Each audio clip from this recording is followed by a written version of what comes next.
So Tipu Sultan ಕೊಟ್ಟಂಥ ಕಾಣಿಕೆಯಲ್ಲಿ ಈ ದೇವಸ್ಥಾನ ಅವಾಗಿನ ಕಾಲದಲ್ಲಿ ಕಟ್ಟಿದ್ರು ಅನ್ನೋ ಒಂದು ನಂಬಿಕೆ ಇದೆ ಇಲ್ಲಿನ ಸ್ಥಳೀಯರಿಗೆ. ಸೊ ಬನ್ನಿ ಇವಾಗ ಒಳಗಡೆ ಹೋಗಿ ದೇವರ ದರ್ಶನ ಮಾಡೋಣ. ಆ್ಯಂಡ್ ಈ ವಿಗ್ರಹದ ಹಿಂದೆ ಒಂದು ಗುಹೆ ಇದೆಯಂತೆ. ಆ ಗುಹೆ ಒಳಗಡೆ ತಾಯಿಯ ರುದ್ರಾವತಾರದಲ್ಲಿರುವಂಥ ಒಂದು ವಿಗ್ರಹ ಇದೆ. ಆ ವಿಗ್ರಹನ ಜನ ನೋಡಿದ್ರೆ ಭಯ ಪಡ್ತಾರೆ ಅಂತ ಒಂದು ರೀಸನ್ಗೋಸ್ಕರ ಈ ಪರದೇಶಿ ಸ್ವಾಮಿಗಳೇನಿದ್ರು ಅದನ್ನು ಮುಚ್ಚಿ ಒಂದೇ ಒಂದು ಕಿಂಡಿ ಥರ ಓಪನ್ ಮಾಡಿದ್ದಾರೆ ಅಷ್ಟೇ.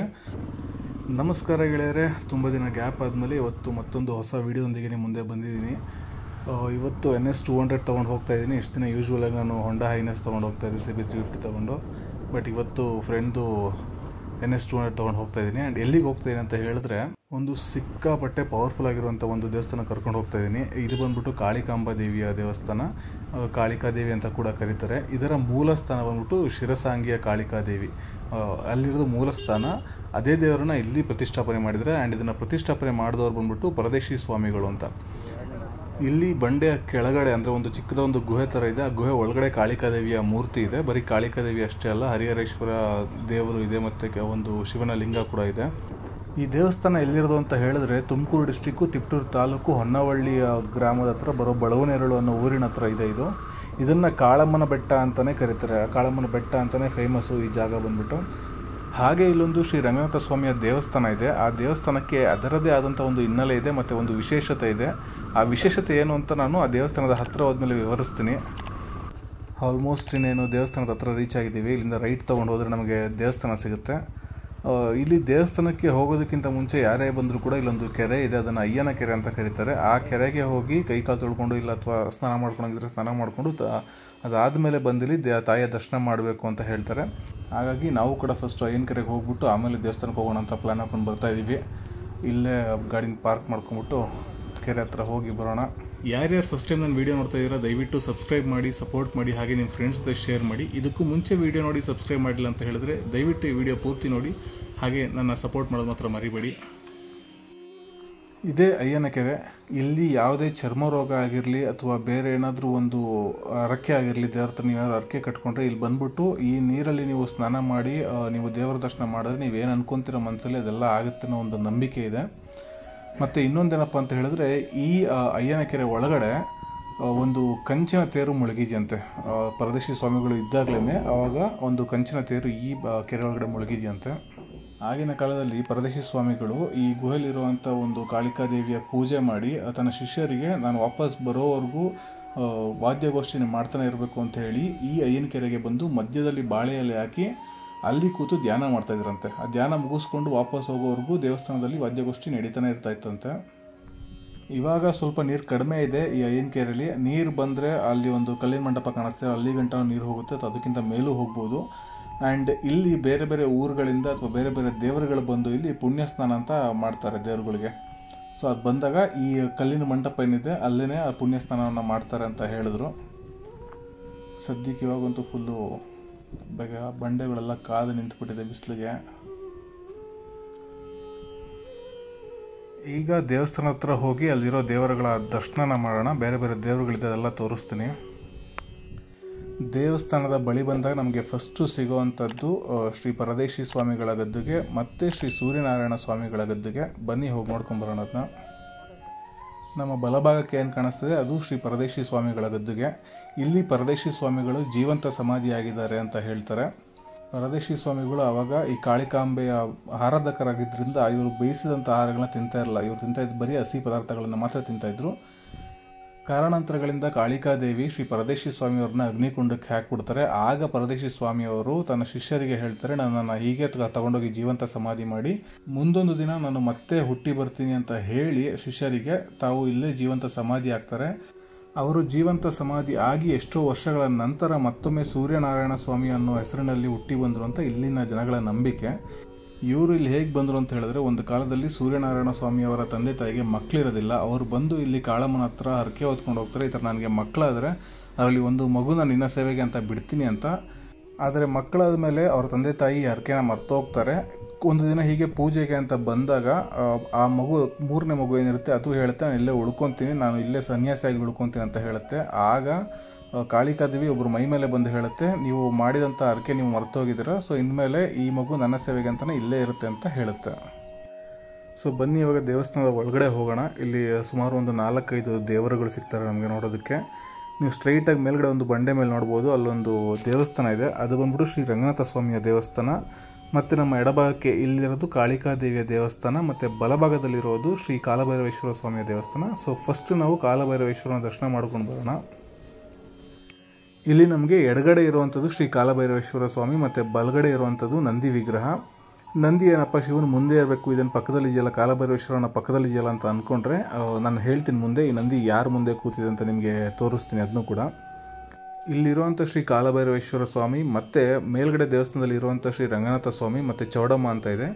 ಈ 3 ದೇವರುಗಳು ಪರದೇಶಿ ಸ್ವಾಮಿಗಳು ಭಿಕ್ಷಾಟನೆಗೆ ಅಂತ ಹೋದಾಗ, ಮೈಸೂರು ಕಡೆ ಹೋದಾಗ ಅಲ್ಲಿಂದ ನಾನು ನಿಮ್ಮ ಜೊತೆ ಬರ್ತೀನಿ, ಈ ಪುಣ್ಯಕ್ಷೇತ್ರದಲ್ಲಿ ನೆಲೆಸೋದಕ್ಕೆ ನಿಮ್ಮ ಜೊತೆ ಬರ್ತೀನಿ, ನಿಮ್ಮ ಜೋಳಿಗೆಯಲ್ಲಿ ಬರ್ತೀನಿ ಅಂತ ಹೇಳಿ ಪರದೇಶಿ ಸ್ವಾಮಿಗಳ ಜೋಳಿಗೆಯಲ್ಲೇ ಬಂದ್ರಂತೆ. ಸೊ ಇವಾಗ ಅಲ್ಲಿರೋ ನಂದಿ ಬಂದ್ಬಿಟ್ಟು ಸ್ಟ್ರೈಟ್ ನೋಡಿ, ಅಲ್ಲಿ ಒಳಗಡೆ ಹೋದರೆ ನಿಮಗೊಂದು ಶಿವನ ಲಿಂಗ ಇದೆ, ಅದನ್ನು ದರ್ಶನ ಮಾಡ್ತಾ ಕೂತ್ಕೊಂಡಿದೆ. ಬನ್ನಿ ಇವಾಗ ಶ್ರೀ ರಂಗನಾಥ ಸ್ವಾಮಿಯ ದರ್ಶನ ಮಾಡ್ಕೊಂಡು ಬರೋಣ. ಒಂದೊಂದು ಕಾಲದಲ್ಲಿ ಪರದೇಶಿ ಸ್ವಾಮಿಗಳು ಮೈಸೂರಲ್ಲಿ ಹೋಗಬೇಕಾದ್ರೆ ಅವ್ರ ಮುಂದೆ ಟಿಪ್ಪು ಸುಲ್ತಾನ್ ಬರ್ತಾರಂತೆ. ಸೊ ಟಿಪ್ಪು ಸುಲ್ತಾನ್ ಬಂದಾಗ ಇವರು ಅವ್ರಿಗೆ ಏನು ಬೆಲೆ ಕೊಡೋದಿಲ್ಲ ಅಥವಾ ಮರ್ಯಾದೆ ಕೊಡೋದಿಲ್ಲ, ಇವ್ರ ಪಾಡಿಗೆ ಇವ್ರು ಹೋಗ್ತಾ ಇರ್ತಾರಂತೆ. ಆಗ ಟಿಪ್ಪು ಸುಲ್ತಾನ್ಗೆ ಕೋಪ ಬರುತ್ತಂತೆ, ನಾನು ಟಿಪ್ಪು ಸುಲ್ತಾನ್ ಹೋಗಬೇಕಾದ್ರೂ ಕೂಡ ನೀವು ನನಗೆ ಬೆಲೆ ಕೊಡೋದಿರ ಅಥವಾ ಮರ್ಯಾದೆ ಕೊಡೋದಿರ ಹಾಗೆ ಹೋಗ್ತಾ ಇದ್ದೀರಲ್ಲ, ಏನಕ್ಕೆ ಅಂತ ಕೇಳಿದಾಗ, ನಾನು ಈ ಥರ ತಾಯಿ ಆರಾಧಕ, ನಾನು ಬೇರೆ ಯಾರಿಗೂ ತಲೆ ಬಗ್ಸೋದಿಲ್ಲ, ನಾನು ತಲೆ ಬಗ್ಸೋದು ಬರೀ ಕಾಳಿಕಾದೇವಿಗೆ ಮಾತ್ರ ಅಂತ ಹೇಳ್ತಾರಂತೆ. ಆಗ ಕೋಪಗೊಂಡ ಟಿಪ್ಪು ಸುಲ್ತಾನು ಈ ಪರದೇಶಿ ಸ್ವಾಮಿಗಳನ್ನ ಅಗ್ನಿಕುಂಡಕ್ಕೆ ಹಾಕ್ರಿ ಅಂತ ಹೇಳ್ಬಿಟ್ಟು ಅಗ್ನಿಕುಂಡಕ್ಕೆ ಹಾಕಿಸಿ ತಾನು ಮನೆಗೆ ಹೋಗ್ತಾನಂತೆ. ಆದರೆ ಅವತ್ತಿನ ರಾತ್ರಿ ತನ್ನ ಮಕ್ಕಳಿಗೆಲ್ಲ ಏನಾಗುತ್ತೆ, ಮೈ ಪೂರ್ತಿ ಬೊಬ್ಬೆ ಬರುತ್ತಂತೆ. ಏನಾಯಿತು ಅಂತ ವಾಪಸ್ ಮಾರದಿನ ಬೆಳಗ್ಗೆ ಬಂದು ಇಲ್ಲಿ ಅಗ್ನಿಕುಂಡ ಓಪನ್ ಮಾಡಿ ನೋಡಿದ್ರೆ ಪರದೇಶಿ ಸ್ವಾಮಿಗಳು ಇನ್ನೂ ಜೀವಂತವಾಗಿರ್ತಾರೆ, ಅವ್ರಿಗೆ ಏನೂ ಆಗಿರಲ್ವಂತೆ. ಇದನ್ನು ನೋಡಿದ ಮೇಲೆ ಟಿಪ್ಪು ಸುಲ್ತಾನ್ಗೆ ತನ್ನ ತಪ್ಪಿನ ಅರಿವಾಗುತ್ತೆ. ಆವಾಗ ಟಿಪ್ಪು ಸುಲ್ತಾನು ಪರದೇಶಿ ಸ್ವಾಮಿಗಳ ಹತ್ರ ಕ್ಷಮೆ ಕೇಳ್ತಾರೆ.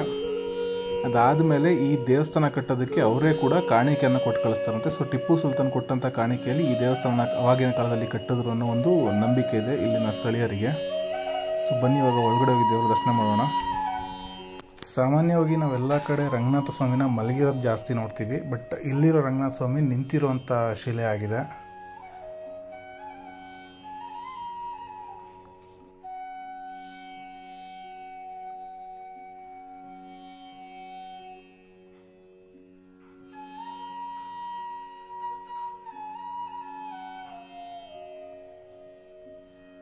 ಈ ದೇವಸ್ಥಾನ ಮತ್ತು ಇಲ್ಲಿರೋ ಗರುಡಗಂಬ ಎರಡೂ ನೋಡಿದ್ರೆ ಇದು ಸುಮಾರು ವರ್ಷಗಳ ಹಳೆಯದಂತ ಕ್ಲಿಯರಾಗಿ ಗೊತ್ತಾಗುತ್ತೆ. ನಾವು ಈ ಗರುಡಗಂಬದಲ್ಲಿ 2 ವಿಗ್ರಹಗಳನ್ನ ಕೂಡ ನೋಡ್ಬೋದು. ಅದರಲ್ಲಿ ಒಂದು ಬಂದ್ಬಿಟ್ಟು ಶ್ರೀಕೃಷ್ಣನ ವಿಗ್ರಹ, ಇದು ನೋಡಿ ತುಂಬ ಚೆನ್ನಾಗಿದೆ. ಬಟ್ ಕಲ್ಲೆಲ್ಲ ಪೂರ್ತಿ ಹಳೇದಾಗಿದೆ, ನೋಡೋದಕ್ಕೆ ಗೊತ್ತಾಗುತ್ತೆ.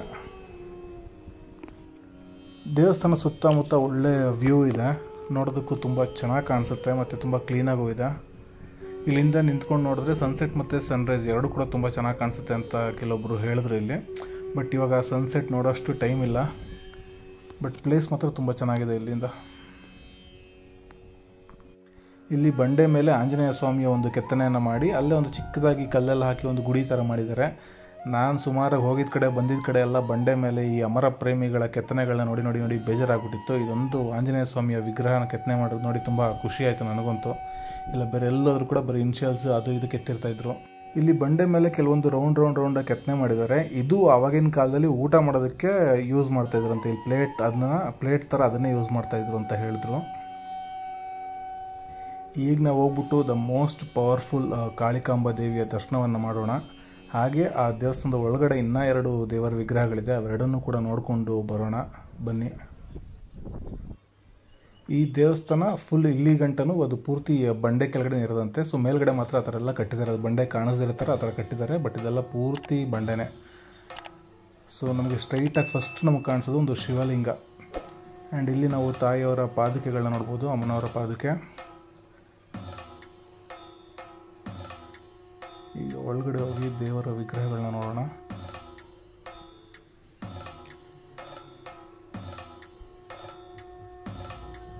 ಸೊ ಫಸ್ಟಲ್ಲಿ ನಮಗೆ ಶಿವಲಿಂಗ ಕಾಣಿಸಿದ್ರೆ ನಮ್ಮ ಎಡಭಾಗಕ್ಕೆ ತಾಯಿ ಕಾಳಿಕಾದೇವಿಯ ವಿಗ್ರಹ ಕಾಣಿಸುತ್ತೆ. ಆ್ಯಂಡ್ ಈ ವಿಗ್ರಹದ ಹಿಂದೆ ಒಂದು ಗುಹೆ ಇದೆಯಂತೆ. ಆ ಗುಹೆ ಒಳಗಡೆ ತಾಯಿಯ ರುದ್ರಾವತಾರದಲ್ಲಿರುವಂಥ ಒಂದು ವಿಗ್ರಹ ಇದೆ. ಆ ವಿಗ್ರಹನ ಜನ ನೋಡಿದ್ರೆ ಭಯ ಪಡ್ತಾರಂಥ ಒಂದು ರೀಸನ್ಗೋಸ್ಕರ ಈ ಪರದೇಶಿ ಸ್ವಾಮಿಗಳೇನಿದ್ರು ಅದನ್ನು ಮುಚ್ಚಿ ಒಂದೇ ಒಂದು ಕಿಂಡಿ ಥರ ಓಪನ್ ಮಾಡಿದ್ದಾರೆ ಅಷ್ಟೇ. ಅದರ ಆ ಗೋಡೆನ ಕಟ್ಟಿ ಆ ಗೋಡೆ ಮುಂದೆ ಶಾಂತ ಸ್ವರೂಪದಲ್ಲಿ ಇರುವಂಥ ಒಂದು ತಾಯಿಯ ವಿಗ್ರಹವನ್ನು ಕೆತ್ತನೆ ಮಾಡಿ ಅದನ್ನು ಇಲ್ಲಿ ಪ್ರತಿಷ್ಠಾಪನೆ ಮಾಡಿದ್ರಂತೆ. ಬಟ್ ಹಿಂದೆ ಇರುವಂಥ ರೌದ್ರಾವತಾರದಲ್ಲಿ ಇರುವಂಥ ವಿಗ್ರಹನ ನಮ್ಮಂಥ ಸಾಮಾನ್ಯ ಜನರು ನೋಡೋದಕ್ಕೆ ಸಾಧ್ಯನೇ ಇಲ್ವಂತೆ, ಅಷ್ಟು ಭಯಂಕರವಾಗಿದೆಯಂತೆ. ಆ್ಯಂಡ್ ನೋಡಿದ್ರೆ ಸಿಕ್ಕಾಪಟ್ಟೆ ಭಯ ಆಗುತ್ತೆ ಅಂತ ಹೇಳ್ತಾರೆ. ಮತ್ತು ರೈಟ್ ಸೈಡಲ್ಲಿ ನಾವು ಹರಿಹರೇಶ್ವರನ ಒಂದು ವಿಗ್ರಹನ ನೋಡ್ಬೋದು. ಪರದೇಶಿ ಸ್ವಾಮಿಗಳು ಆ ವಿಗ್ರಹದ ಹತ್ರನೇ ತಪಸ್ಸು ಮಾಡಿದ್ದಂತೆ.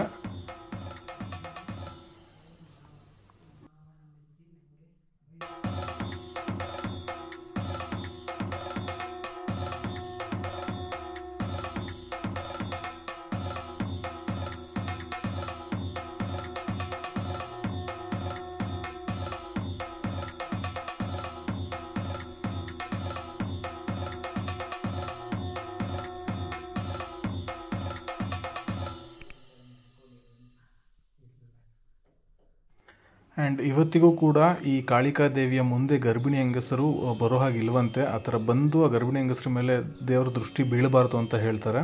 ನಾನು ಆವಾಗಲೇ ಹೇಳ್ದಂಗೆ ಈ ಶಿವಲಿಂಗದ ಎದುರುಗಡೆ ಕಾಲಭೈರವೇಶ್ವರ ಸ್ವಾಮಿಯ ಸನ್ನಿಧಿಯಲ್ಲಿ ಇರುವಂಥ ನಂದಿ ವಿಗ್ರಹ ಎದುರುಗಡೆ ಈ ಶಿವಲಿಂಗಕ್ಕೋಸ್ಕರ ಕಾಯ್ತಾ ಕೂತಿದೆ ಅನ್ನೋ ಥರ ಮಾಡಿದ್ದಾರೆ. ಹಾಗೆ ಇಲ್ಲಿ ದೇವಸ್ಥಾನದ ಹತ್ತಿರ ಒಂದು ಬಾವಿ ಇದೆ, ಸುಮಾರು ವರ್ಷಗಳ ಹಳೆಯ ಬಾವಿ ಇದು. ಹಾಗೆ ಸ್ವಲ್ಪ ಗಿಡಗಳೆಲ್ಲ ಬೆಳ್ಕೊಂಡಿರೋ ಥರ ಇದೆ. ಆ್ಯಂಡ್ ಈಗಲೂ ಕೂಡ ಈ ಬಾವಿಲಿ ನೀರಿದೆ. ಸುಮಾರು ವರ್ಷಗಳ ಹಿಂದೆ ಅಂದರೆ ಹಳೆ ಕಾಲದಲ್ಲಿ ಇಲ್ಲಿ ಕಳ್ಳರು ಬಂದುಬಿಟ್ಟು ಈ ದೇವಸ್ಥಾನದಲ್ಲಿ ಇದ್ದಂಥ ಒಡವೆಗಳನ್ನ ಕದ್ಕೊಂಡು ಹೋಗೋಕ್ಕೆ ಟ್ರೈ ಮಾಡಿ ಅದನ್ನ ಎತ್ಕೊಂಡು ಹೋಗೋಕೆ ಆಗದೆ ಈ ಬಾವಿಲಿ ಎಸೆದ್ರು ಅಂತ ಹೇಳ್ತಾರೆ. ಆ್ಯಂಡ್ ಈ ಬಂಡೆ ಮೇಲೆ ನಾವು ಒಂದು ನ್ಯಾಚುರಲ್ ಆಗಿರೋಂಥ ಜಾರಬಂಡಿ ನೋಡ್ಬೋದು. ಇಲ್ಲಿ ಜಾರದಲ್ಲಿ ಸೀದಾ ಕೆಳಗಡೆ ಹೋಗಿ ಎದಾಳ್ತೀವಿ. ಸೊ ಇವತ್ತಿನ ಕಂಟೆಂಟ್ ನಿಮಗೆ ಇಷ್ಟ ಆಗಿದೆ ಅಂತ ಅಂದ್ಕೊಂಡು ಇಲ್ಲಿಗೆ ನಾನು ಈ ವಿಡಿಯೋನ ಎಂಡ್ ಮಾಡ್ತಾಯಿದ್ದೀನಿ. ದಯವಿಟ್ಟು ಸಬ್ಸ್ಕ್ರೈಬ್ ಮಾಡೋದನ್ನು, ಶೇರ್ ಮಾಡೋದನ್ನು ಮರಿಬೇಡಿ ಅಂತ ಹೇಳ್ತಾ ಮತ್ತೆ ಸಿಗೋಣ. Take care friends.